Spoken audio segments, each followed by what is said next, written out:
realize there's a war out there. The people are angry. We are all angry. I am angry. You are angry. But you must show loyalty. Loyalty, Winnie Mandela. Oh, our next guest was faced with a daunting challenge when asked to play Nelson Mandela in Mandela, Long Walk to Freedom. He'd never met the iconic freedom fighter, but he turned to a familiar source for his inspiration, his very own father. So joining us now via satellite is Idris Elba. Welcome, Idris. And I just got to ask you, because I love the fact that you turned to your father. Tell me how your father prepared you for the role of Nelson Mandela. Yeah, you know, I play 50 years of Mandela's life, and I'm considerably younger than the older Mandela. And the only reference point I had was my late dad, you know, my dad Winston, who had a big ball of silver hair, a massive smile, very charismatic, and he loved words. And I just, you know, I just used him as inspiration to capture the nuances of the older Mandela. And I remember showing it to my dad before he passed, and he he recognized not only himself, but my granddad and various other members of the family. It was quite interesting. It is interesting, and I'm sure because of his generation, he was a very outspoken man, as Nelson Mandela was. Yes, my dad was, you know, an actor. Well, he was a shop steward at Ford Motor Company, and a very sort of active one, always coming home, taking on a case. I said, Dad, you're not a lawyer.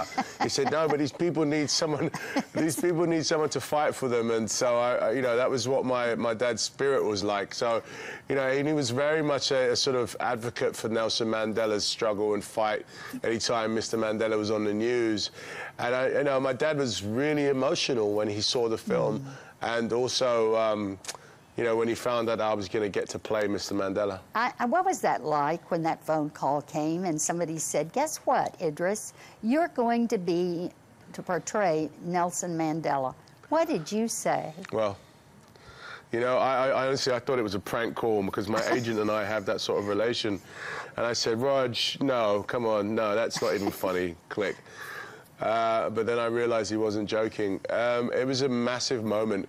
You know, at first I said, I don't want to do it. You know, I said, if I messed Mr. Mandela up, I'll never work again. So I decided that I didn't want to do it. But it then suddenly became such a massive honor for me to play this man, and so I stepped into those shoes. I'm wondering, from the time that you prepared for the role and during the filming of the role, did you assume that mantle of Nelson Mandela off camera in your personal life during that filming time?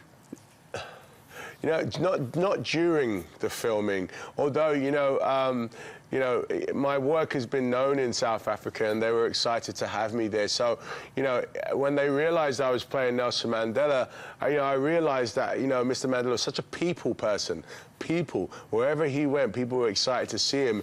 And of course, I sort of, you know, exercised that feeling when I was walking around in my personal time while shooting, because people will be excited to see me also. So I sort of kind of used the energy to understand how Mandela really, you know, affected people. And that's beautiful, because then you actually feel like you're walking in those shoes.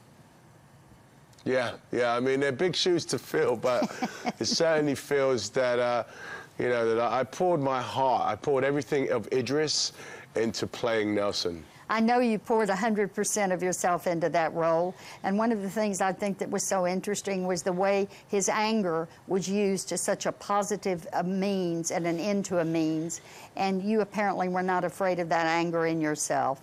So Mandela Long Walk to Freedom is in theaters now. To find it in a theater near you, head to our website at thebroadcasttv.com and click on today's links. We'll be right back.